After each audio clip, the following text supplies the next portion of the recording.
I've always loved airports at night. There's something oddly comforting about watching other people chase their lives. But that night, I wasn't chasing anything. I was trying to catch something before it slipped away. My fingers traced the edges of the gift in my carry-on as I boarded the plane. A vintage brass compass, its cover engraved with the words, "Find your way back to me." Mark and I had bought it on a rainy Sunday in a dusty little antique shop downtown. He'd admired it, said it reminded him of his grandfather's, but we left it behind. A week later, I went back alone to get it. I planned to give it to him this weekend, our anniversary. He needed space, he'd said. A solo trip to the mountains. Just me, the trees, and some clarity, Mark had joked, his voice low and tired. I'd smiled and agreed. But deep down, something in me pulsed uneasily. Not quite suspicion. Just a shadow in the periphery. 12 hours. That's how long it took from my doorstep to the forest clearing where our cabin sat like a secret. Snow had fallen lightly the night before, covering the landscape like powdered sugar. I parked at the foot of the long, winding trail and trudged up with numb toes and frozen eyelashes. It was almost poetic, really. The way the fog clung to the pines. The way the cabin windows glowed faintly against the white. Like something out of a love letter. I was nervous, excited, a little unsure, but determined. I imagined his face when he saw me. Maybe surprised, then touched. Maybe we'd drink wine, laugh about how impulsive I was, and maybe, just maybe, the distance I'd felt from him lately would melt like the snow beneath my boots. As I stepped onto the creaking porch, my hand hovered over the doorknob. My heart was thudding hard, too hard. From inside, I heard voices, not just his. A woman's laughter, high, flirtatious, casual, floated out through the cracked window. I froze. I shouldn't have leaned closer. I should have walked away. But I didn't. Once I get her to sign the trust transfer, I'll be free. Mark's voice, smooth, confident. She's too naive to suspect anything. My breath caught in my throat. There was a pause. Then the clink of glasses. More laughter. A kiss. The world blurred. I stepped back, slowly, like someone backing away from a cliff they hadn't realized they were standing on. My foot slipped slightly on the icy step, and I nearly fell. The cold didn't matter. The wind didn't matter. I stumbled off the porch, my legs shaking, clutching the compass so tightly the edges bit into my palm. Find your way back to me. How ironic. My knees gave out, and I sank into the snow, the cold soaking through my jeans. But I didn't care. My breath came in short, sharp gasps. I didn't cry. Not yet. Instead, I stared up at the cabin, at the windows that once glowed with warmth, now burning like betrayal. And I thought, I flew 12 hours for a man who was planning my erasure. I pressed the compass to my lips like it was a relic. My wedding ring glinted in the low light. Suddenly, it felt foreign, heavy. I wanted to scream, to break the door down, to demand answers. But I didn't. I couldn't. Because in that moment, I realized something deeper than betrayal. I had loved a version of him that didn't exist. And the man behind that door? I didn't know him at all. The heater in the rental car made a dull whirring sound, the kind that could lull you to sleep if your soul wasn't on fire. I sat there, parked beneath a canopy of snow-draped pines, gripping the steering wheel like it was the only thing keeping me tethered to reality. The compass sat on the passenger seat, mocking me with its meaning. Find your way back to me. How poetic, how stupid. I pressed my forehead against the cool glass and let myself drift backward. Not just in thought, but in time. Before this snow, before the cabin, before Mark became a man I didn't recognize. met him at a gallery opening I curated. A Thursday night, rain tapping against the windows, jazz humming low in the background. He was standing beneath a painting titled Storm in a Teacup, holding a glass of red wine like it belonged there with him, like he belonged everywhere. He asked me what the piece meant. I told him it was about chaos disguised as comfort. He smiled and said, "So it's about marriage?" I laughed. We talked for hours that night. He said he admired women who were passionate and fearless. I told him I didn't believe in fairy tales. He said, "Good. I don't want to be anyone's prince. I just want to be your home." And somehow I believed him. He was magnetic, sharp, endlessly ambitious. He called me his light. He'd show up to my office with flowers, bring coffee with my favorite cinnamon powder on top, text me poems by Neruda. It was a whirlwind, intoxicating, urgent, beautifully messy. And then, slowly, it wasn't. After the wedding, things shifted. He didn't ask me to leave the gallery job. He simply began calling my hours exhausting. He said he missed me, that he hated eating dinner alone, that we should think about slowing down, starting a family. At first I resisted, then I compromised. I went part-time, then contract-based, then nothing at all. I told myself it was love, that this was sacrifice, that it was noble. I started cooking more, planning elaborate dinners, hosting his clients with perfect wine pairings and tight-lipped smiles. My art was reduced to Pinterest boards and unfinished sketchbooks shoved in a drawer. He began traveling more. Deals on the coast. Investor summits. Always too busy for anniversaries, but never too busy to criticize how I handled the finances or how I asked too many questions. When I brought up going back to work, he'd say, "What for? You want to make a few $100 a month while I'm building something real for us?" I stopped asking, and the ring, the damn ring, started to feel like a collar. Not a symbol of love, but a shackle of silence. Friends noticed. They said I'd changed, that I seemed dimmer, smaller. My best friend Mara asked me once, "Do you even like who you've become?" I lied. I said yes. Even my mother, who adored him in the beginning, once said quietly over tea, "You used to talk about your dreams, Lena. Now you only talk about his schedule." I laughed it off, said it was just a phase, a season. But that season stretched into years. And here I was, sitting alone in a rented car outside a cabin I never should have entered, realizing all the ways I had dimmed my own light for a man who used my trust as leverage. The red flags had always been there. The secretive emails. The business trips that never aligned with his calendar. The joint accounts I wasn't allowed to monitor. But love is a clever illusionist. It can turn a cage into a castle if you squint hard enough. The thing is, I wasn't stupid, just hopeful. And hope, I've learned, is the most dangerous kind of blindness. I looked down at my hands, nails chipped, ring spinning slightly on my thinner finger. I hadn't eaten all day. My breath fogged up the windshield as I whispered into the silence. What did I do to deserve this?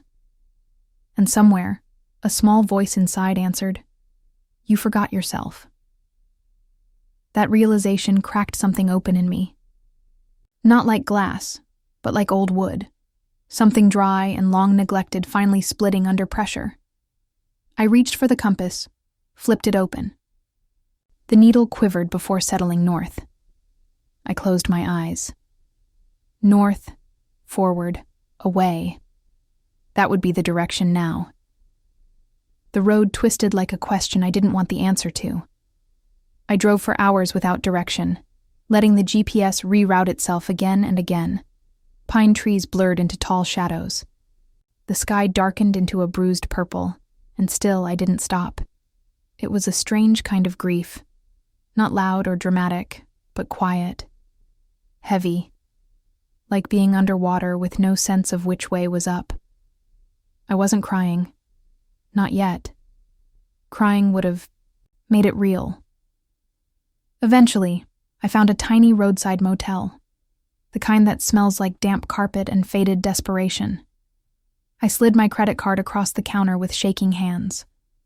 The clerk didn't ask questions. Maybe she saw it in my eyes, that look of someone trying not to fall apart in public. Room 14. 2 lamps, 1 creaky bed, and a window that faced nothing but trees.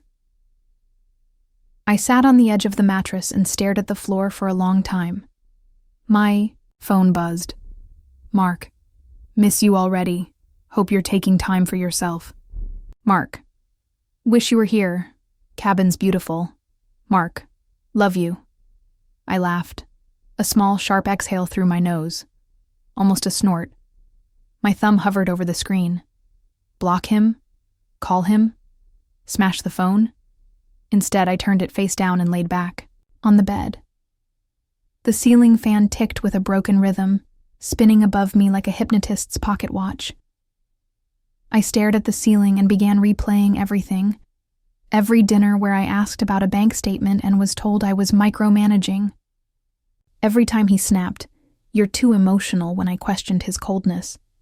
Every contract I signed because he said it was just to save time. I thought of the perfume I used to wear, the one he once called intoxicating. When I wore it last month, he wrinkled his nose and said it was too strong. I hadn't worn it since. My memory became a haunted house, each room filled with something I'd ignored. A phone call he answered in the other room. A receipt that didn't match the city he said he'd been in. That strange moment last spring, when he asked if I'd ever consider signing over temporary control of my share of the beach house, just for a tax advantage. I'd signed it. He kissed my forehead, called me his smart girl. I had felt proud. And now I felt like a ghost, a woman living in the outlines of her own life. The next morning, before the sun rose, I returned, not to confront, just to see. I parked deep within the trees and waited until the first light cut through the sky. The air was sharp and bitter, biting at my face. I huddled in my coat, pulled out the small pair of binoculars we once used on hikes, and fixed them on the cabin. There, she was. The woman. Blonde, maybe 30, wearing one of Mark's flannel shirts, the sleeves rolled up. She was making coffee, her hair tied up in a messy bun, her bare legs wrapped around his waist as he leaned in and kissed her. They looked like every cliché romance novel cover I'd ever rolled my eyes at, until I heard them speak, once. She signs the final transfer. It's done. We'll list the property, cash out, and be in Costa Rica by May. She really has no clue? She thinks I'm still in love with her. Honestly, it's pathetic. That was the moment something cracked in me. Not like before. Not the slow, sad splintering of disillusionment. No, this was something else. Sharp. Final.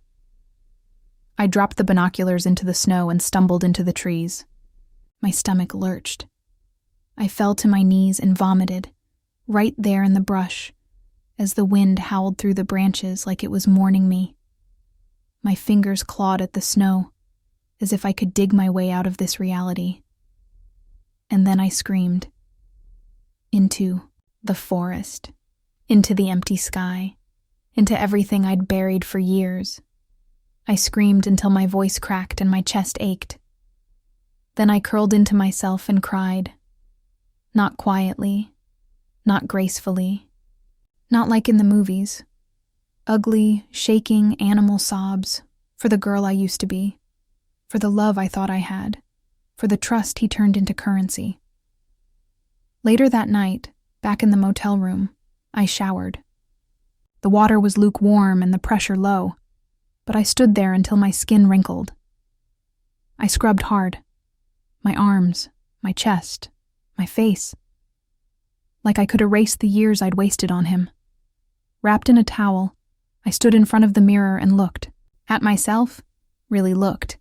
My eyes were red, my skin pale. But something else was there now. Not rage, not yet, but a pulse of clarity. I walked over to the nightstand and opened my laptop.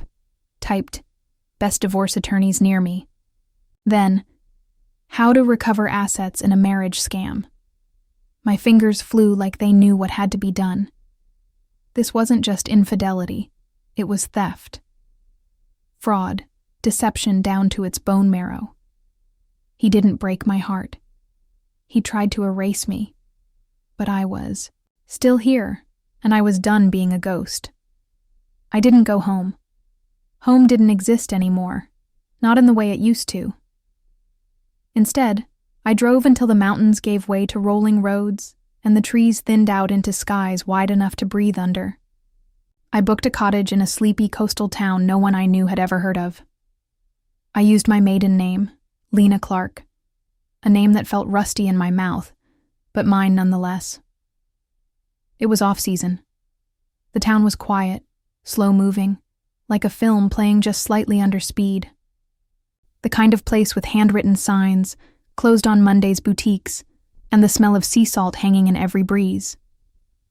The cottage had one bedroom, pale yellow walls, and a crooked wooden deck that looked out over the cliffs.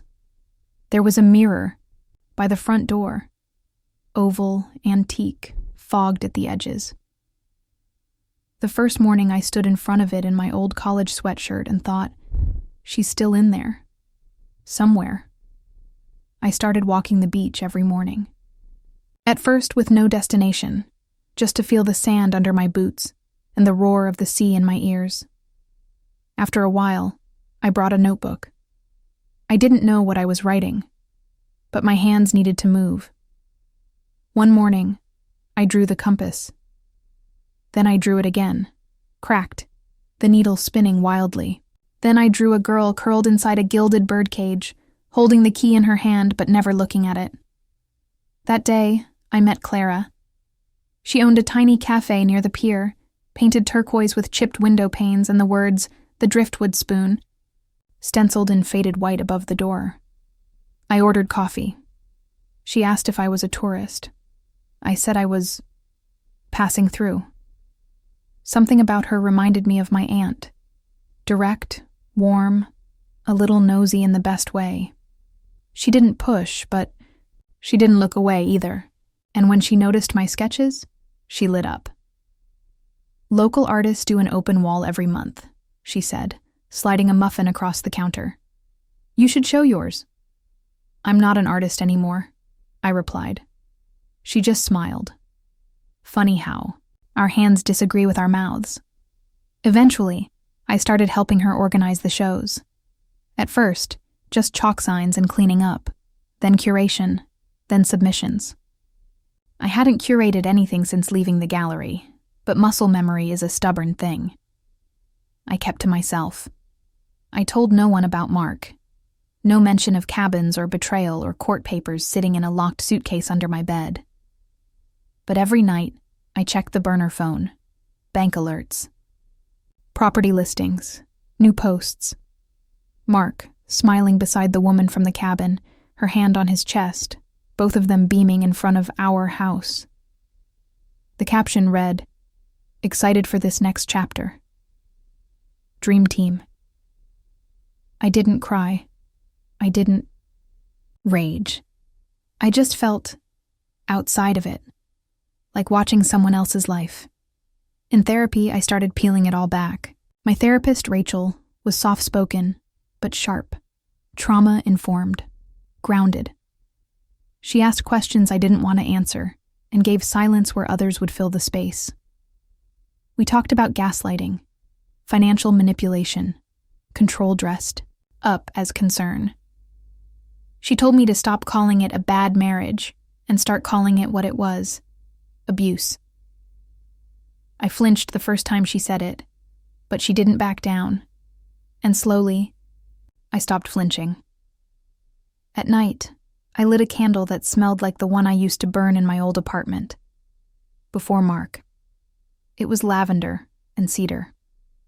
The scent tugged at an old version of me, buried under years of sacrifice. One night, I pulled out the ring from my jewelry pouch, just to look. It glinted dully in the candlelight. I slipped it on. It felt heavier than I remembered. I took it off and placed it in the bottom of a ceramic bowl I'd found at a local thrift shop. A bowl now filled with tiny shells, a broken sea glass shard, and now, that ring. Each item, a piece of a life reshaped. One morning, Clara handed me a flyer. A regional gallery was hiring a part-time exhibition coordinator. She winked. Told you your hands knew. I applied. I got it. The day I received the offer letter, I walked past the motel mirror in the cottage, the same one I'd looked into when I first arrived. This time, the girl looking back didn't flinch. She looked unfinished, but becoming. The sea. Didn't care who I used to be, and for the first time, neither did I. There was something symbolic in the way I cut my hair. It wasn't dramatic, not the kind of post-breakup chop people post on Instagram with a caption like "New Me." It was quiet, intentional. I sat in a small local salon by the sea, sunlight streaming through salt-flecked windows, and said to the stylist, "Just take the weight off." And she did. When I looked in the mirror afterward, I saw someone who had been forged, not shattered. My eyes were still tired, but steady. My lips no longer pursed in hesitation, but softened by resolve. I walked out into the wind and it didn't bite. It carried me. By then, I had collected everything. Every screenshot. Every recording. Every false transfer document. Every fake signature. I had even hired a forensic accountant, a woman named Isla, who wore tailored blazers and sharp eyeliner and spoke in clean, clipped sentences. She laid it all out like a crime board. The trust transfer disguised as a tax write-off. The forged digital documents. The sudden, unauthorized sale of our shared vacation property. The offshore account in his name only. My attorney, Denise, called it a slam dunk case. "It's not just divorce," she said. "It's fraud. It's calculated financial abuse." I didn't flinch at the words anymore. I wore them like armor. Denise advised a quiet freeze, silent injunctions on shared assets, hidden steps that wouldn't alert Mark until the web was fully spun. She promised we'd go for everything: the house, the accounts, the investments, even reputational damage. But I wanted more than money. I wanted truth. Exposure. Light on the rot. At night I painted. Not landscapes, not people. Fragments, hands grasping at smoke. A woman curled beneath transparent glass. A gold leaf wedding ring cracked in half. One piece showed a faceless woman standing before a mirror, her reflection missing. I titled it "The Invisible Wife." I didn't sign my name. I curated the show anonymously, a one-night gallery pop-up held in a repurposed fish market near the shore. Just candles, canvases, and quiet audio loops playing faint recordings, distorted. Voices saying things like, "You're imagining things, and you'd be nothing without me." I wasn't sure what would happen, but something happened. People came, mostly women. Some cried. Some left notes under the paintings. One wrote, "Thank you for saying what I couldn't." An art blogger picked it up. Then a women's rights group reposted the images online. Within a week, The Invisible Wife had been shared more than 100,000 times. I wasn't hiding anymore, and neither were thousands of others who saw themselves in the story, even if they didn't know it was mine. Meanwhile, Mark's life was burning. Watched from a safe distance as the kingdom he built on lies began to crumble. A surprise audit from the IRS. A leaked photo of him kissing the same woman from the cabin, just days before our anniversary. A business partner pulling out of a deal citing ethical concerns. I didn't gloat. I didn't even smile. I just painted another piece. A compass cracked in half, its needle finally pointing due north.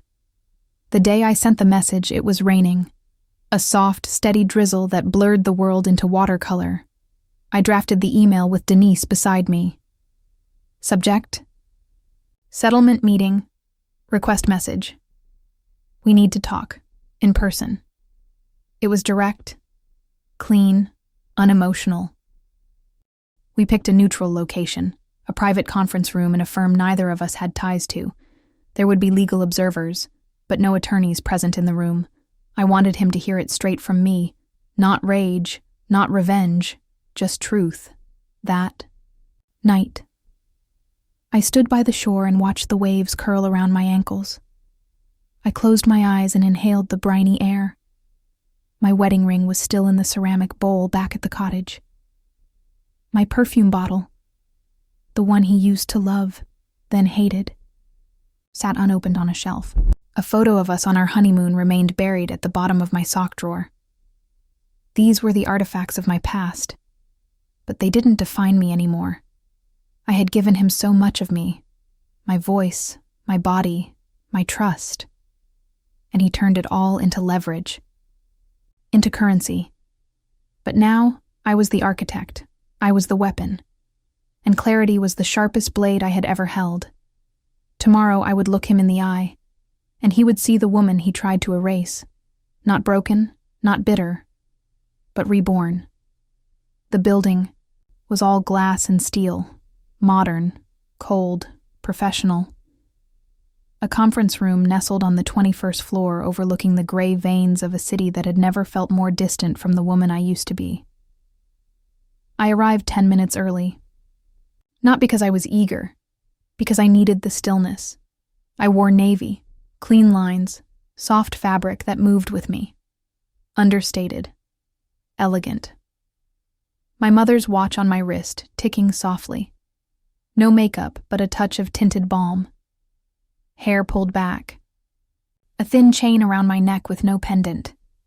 Just the symbol of enough. When Mark walked in, he looked smaller than I remembered. Still polished, still wearing the mask. That confident grin he used to win boardrooms and bulldoze questions. But his eyes flinched when they landed on me. "Lena," he said, like it was a spell. I didn't respond. I simply nodded to the chair across from me. The table between us was wide. I liked that. Space had become sacred. The legal representative explained the terms of the meeting. No yelling, no threats. Just truth. Just documentation. I opened the leather folder I'd placed in front of me. My hands were steady. "Before you say anything," I began, "I'm not here to ask for explanations. I'm here to give you clarity." His mouth parted slightly, but I kept going. I laid out the documents. First, the trust transfer papers, forged, time-stamped, and disqualified by our forensic expert.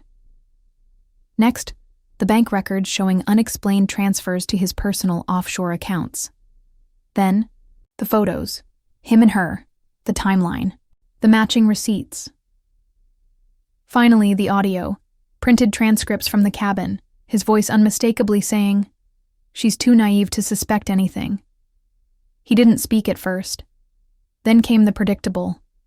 "This is all out of context. We're always so paranoid. You're blowing this out of proportion." I didn't flinch. "I froze the accounts last week," I said quietly. "The property transfers are being reversed. You'll be hearing from my civil attorney soon. This is just the courtesy meeting." He laughed. It was hollow, panicked. "You don't want to do this, Lena." "I didn't want any of this, Mark," I replied. "But here we are." There was silence. He looked at me again, like he was trying to find the version of me he used to mold, the pliable, accommodating woman who signed things without reading, apologized for asking too many questions, let her light dim in his shadow. "She wasn't here," he asked finally. "Why didn't you confront me sooner?" I met his eyes. "Because I wanted to speak from power, not pain." I left him sitting there, staring at the stack of truth he could no longer deny. I didn't feel triumphant. I didn't feel angry. I felt Finished, like placing the final piece in a puzzle you never wanted to solve, but needed to. The train ride back to the coast was long, but peaceful. I stared out the window as the city melted into fields and forests and finally, into the sea. Clara met me at the station with 2 cups of tea in a brown paper tray. "Chamomile," she said. "For softness." I smiled. "Exactly what I need." Back. At the cottage, the waves were louder than usual. The sky had cleared. That night, I opened the letter that had been waiting for me. A permanent gallery space. My name on the lease. My work. My vision. I pressed the envelope to my chest and let myself feel it. Not disbelief, but rightness.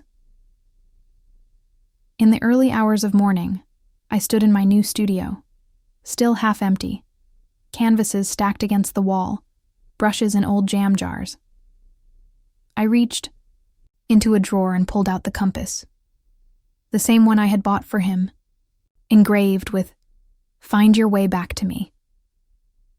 I walked to the far wall and hung it gently on a hook beside my newest painting, a woman made of watercolor and thread, standing on a cliff, eyes open, arms outstretched. I looked at the compass and whispered, I didn't just find my way back. I rebuilt the map. I rewrote the coordinates. I became the destination.